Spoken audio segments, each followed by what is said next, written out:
Welcome to another Seesaw Scenario with Eric and Mark Playground Rules Phenomenon Show. Sean, who has recently appeared on our show, brings us our next Seesaw Scenario. You're all going to love this question. I know I love this question because it alludes to one of the biggest social problems caused by the Playground Rules Phenomenon. Where I'll lead you, Sean. Eric and Mark, this is something I often hear from colleagues or from different people in different walks of life. Why do the best people not often become leaders for a long time, and the not so great ones often get to lead, whether it's organizations or teams or whatever? So I'd love to play this scenario out with the two of you, Eric and Mark, and get your take on it. Great question, Sean.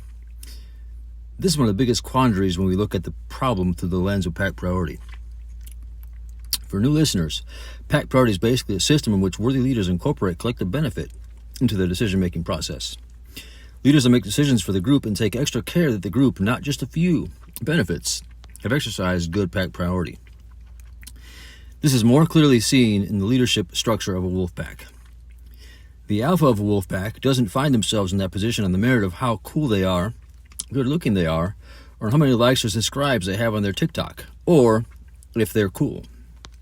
No, the pack picks their leaders differently.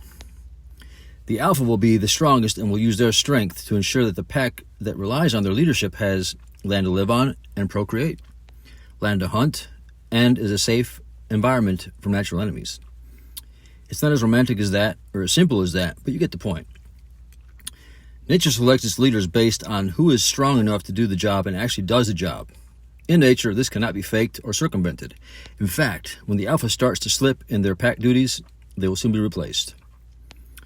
But humans, on the other hand, have something called social politics and use them to pick their leaders differently. In other words, there's a shift from strength being the priority for survival to popularity and social acceptance holding the key to longevity and survival. That's where nature is offset and survival of the fittest mutates into survival of the slickest. And that's what leads to organizational decay, low morale, which leads to low productivity, and retention rates, and eventually to the company's demise. Put another way, in nature, the strong survive and thrive, but in humans, a large percentage of the time, the cool and popular rule over the strong. Yet another way of putting it. Human organizations don't focus on character as wolves do. They focus on personality. Moses' father-in-law Jethro was clear in this regard when he told Moses how to select his subordinate leadership that would oversee the daily operation of the objective. Some of the desired traits that Jethro pointed out were be God-fearing, be against taking bribes, and of good moral character. So in direct terms to your question, Sean, why many times the best people don't become leaders for a long time, or I would contend sometimes ever, here's what we'll say. It could boil down to three main components to this issue.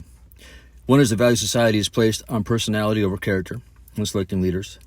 Another is the value that society is placed on content over substance when they decide who the best leader is for the job.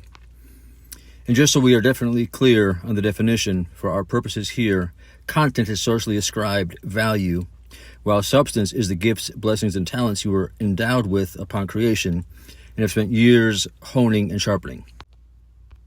And three is the bully executive system instilled and cultivated on the actual physical playground where the cool kid makes the rules and decides who gets to play and for how long, and that carries over into adult life.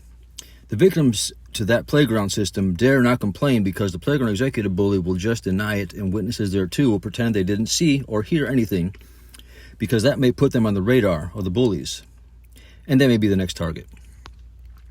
Because of this, the bully system of the playground rules is intact, and people that should be leaders and would make a great difference for all those under their charge take a long time to make it, or in some cases never make it. Good people have defied the playground rules phenomenon, such as yourselves, though, Sean. And the Eric and Mark Playground Rules Show salutes you, and all those like you. It is a skill set in and of itself to rise to the top of any playground while keeping your integrity intact.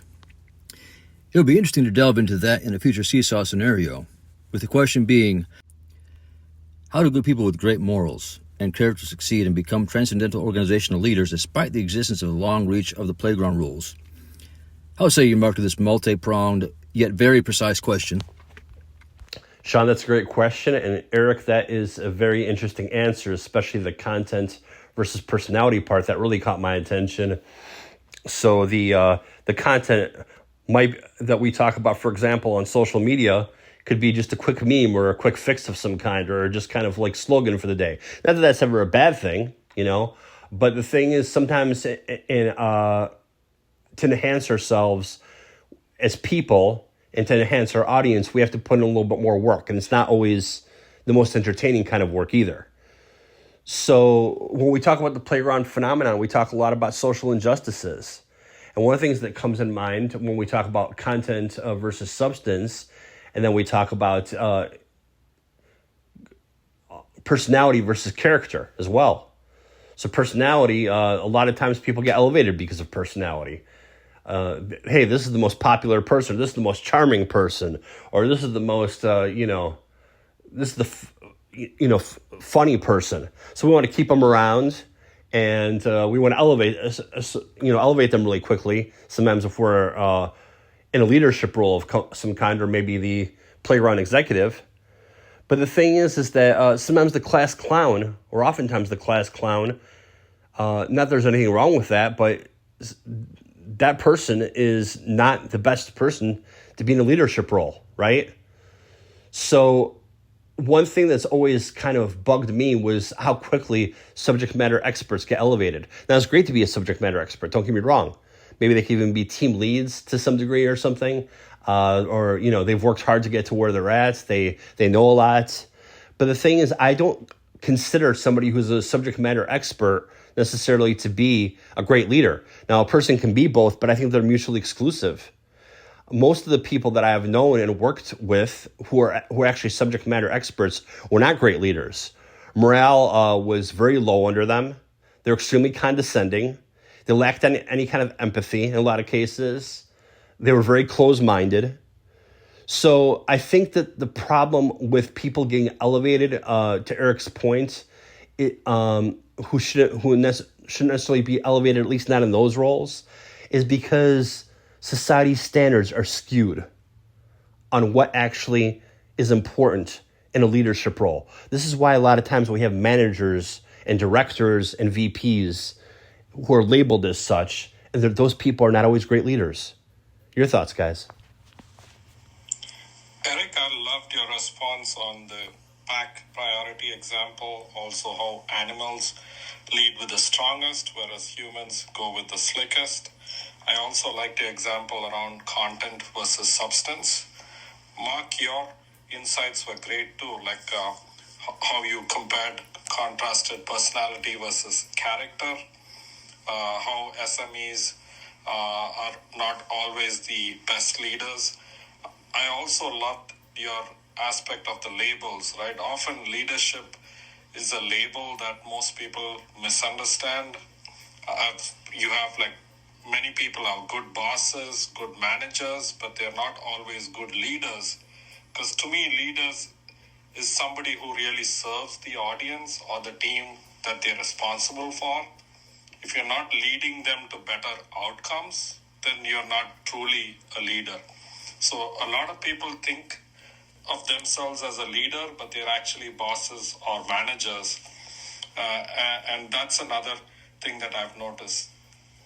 How I look at leadership, for me, I always base my leadership on the Bible or on the kingdom principles, where it's totally upside down, right? You're a servant first, and then you're a leader next. So you always serve the people first, and if you're servicing the team you have or the audience you have, and you're leading them to better outcomes, automatically you're a good leader. So I think this conversation was really good. It sparked a really good dialogue. So I'm looking forward to the next playground session.